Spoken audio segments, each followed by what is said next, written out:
Spark the everything video, picking up at 1 minute and 19 seconds.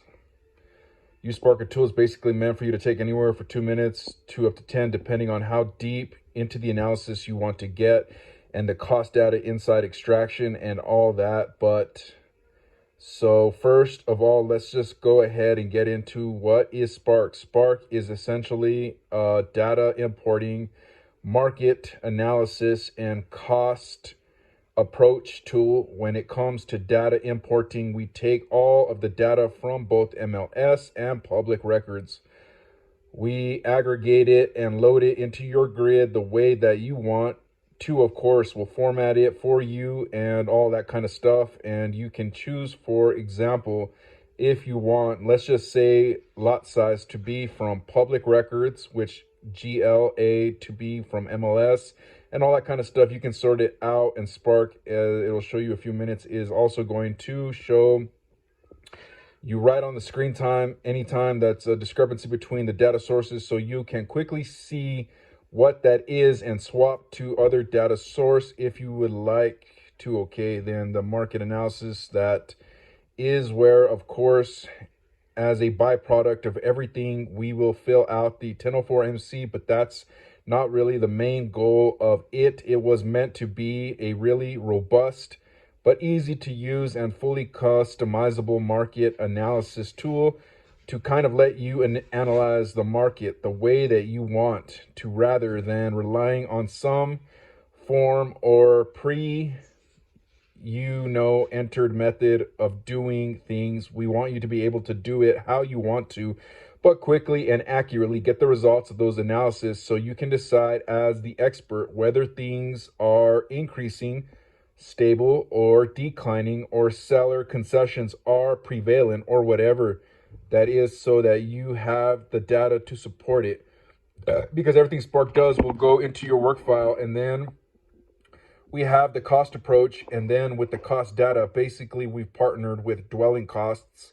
So we get cost data for single family homes. It soon to have manufactured home cost data. Most of you, by the time you watch this video, it will already be in Spark. And then you essentially can load in some data about your subject property, get the cost data results right on the screen, and we will load all that into your actual report. And in addition to that, we also have, on the cost data side, we have a site extraction and site allocation tool to kind of help you with land value. If you don't have really great vacant land sales to rely on, then you could use the extraction or allocation methods. So that's in there as well. And then last, all that data, like I touched on briefly, all that data, whether it's the MLS or public records data for your subject and comps, or the market analysis, or the cost data, all that stuff, including site allocation, all of the calculations and adjustments for all of that goes into your digital work file. And so we will, of course, get into that towards the very end of the video. Okay, so again, check the timestamps below for whatever it is you're interested in. I am on the sparkforappraisers.com website. So you just want to go to the website, Spark for Appraisers, and this is what will pop up. You can just click and get started now to actually get started. Now, of course, you can check out pricing. Just click on what forum filler you use, and do that. We have the reviews thing, appraisers have said, training. Now I'm going to go ahead and click on, just so you can get an idea, we have previously recorded webinars here that we've done. I don't know that you'll actually need that if you're watching this video, because the video is going to be much more detailed, but we do have that there if you want it. And then we have tutorials, so built right into Spark, which I will show you once we get into there. We have a walkthrough tutorial. So essentially, Spark, the first time you use it, it's going to have little pop-ups, just like when we get a new app on your phone and it says, okay, click here to do this, and then click here to do this. Spark will do that as well. So it will, when you get to the first time the market analysis screen, and exactly what to do, and here's how to do it. So I would encourage all of you, if you haven't already done that part of Spark, to take some extra time the first time you use Spark to kind of read through those tutorials, because it helps immensely. I know a lot of you were just pressed for time. You don't have time to do that, so you got to rush through it, skip the tutorials, and I totally understand that happens, and it happens a lot. So if you do get stuck, maybe because you didn't read through the tutorials, or maybe there's just something that isn't even explaining the tutorials, please don't ever hesitate to contact us. At any time, you can email us, call us. We have a private Facebook group just for our customers, our Spark customers, where you can go and get help in there as well. And so you can click this contact button.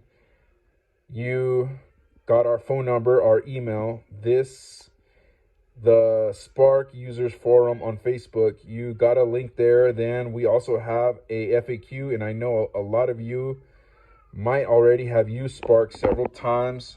You just have a quick question, and I know some of you have told me you don't like watching the videos. So you can go to this FAQ, and right here where it says click here, just click that and then find whatever it is you're interested in, whether it's something about, like, you have the cost stated questions, just click that and then it will take you straight to the cost data. And then whatever your question is on that, you can click that and it takes you right to the answer for that question right there. So anyways, that's the FAQ, and we got into our contact information. We can just click at the top right there, and then when you want to do it, if you actually want to start using Spark, you just click this get started now button, and when you do that, Spark takes you to a screen where you can go and start the sign up process. Now, it didn't take me to that screen because I've already signed up, and it knows that, it remembers me, so it just took me to the very first Spark screen. It already knows some information about me, what MLS I'm in, and what type of form I want to use.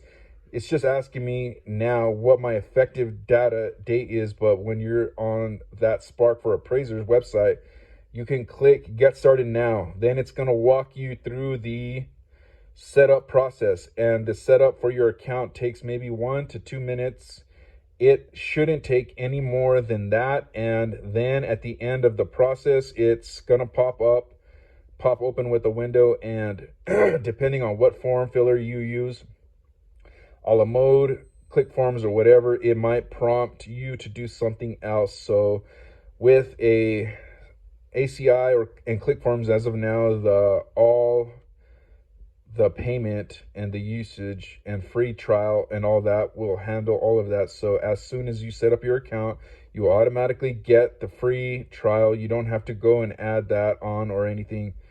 But if you are an a la mode customer, then you do have to and add that into your a la mode account, because the a la mode controls all the payment and usage of Sparks. So it's going to bring you up to a screen when you go through the setup, and this is okay. Now you do want to go get the free trial though, so click that button, and it's basically going to take you to the a la mode total store, which is right here, and this is the Spark page in the total store. So if you click that, it will take you right to this screen, and you just click the free trial, 12 uses. And when you click that, all the mode is going to ask you for your email and password. Make sure you keep in mind, this is an a la mode website, not a Spark website. So you want to ask you to log into your a la mode email and password, not your Spark email and password. So you do that, you click it, you enter in your information, and after a few seconds, you'll get a little window that pops up and says it completed that. You got a free trial. And then as soon as you see that, it's done. You will immediately be able to use Spark, no problem. So you can then basically close this window and then go right back into the Spark screen you were on, and you can continue through Spark. And so essentially what it would look like once you continue into Spark, the very first screen you're going to get is something like this. Now I'm going to end it at 8 minutes and 56 seconds.